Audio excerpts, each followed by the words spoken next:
যে যতভাবেই বলুক যে পেঁপের খোসা দিয়ে শিং মাছ পরিষ্কার করা বা বেকিং সোডা লবণ দিয়ে করা, আসলে ওইভাবে করে দেখেছি, অনেকভাবে আমি ট্রাই করেছি, কিন্তু আসলে স্বাদ মান যদি আপনি অক্ষুণ্ণ রাখতে চান, আমি দুইভাবে করেছি। তো পেঁপের খোসা দিয়ে বা বেকিং সোডা এগুলো দিয়ে করলে না মাছটা কেমন জানি একটু টেস্টলেস হয়ে যায়, মনে হয় যে শিং মাছের অরিজিনাল যে টেস্টটা সেটা থাকে না।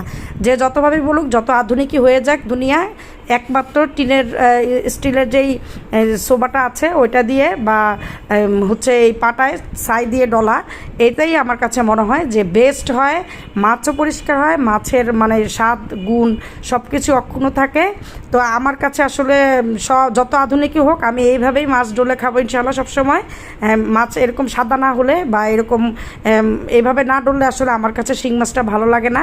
অবশ্যই আপনারা জানাবেন আপনারা কে কে আমার মতো এইভাবেই প্রাচীন যুগের মতোই মাছ পরিষ্কার করেন। ধন্যবাদ।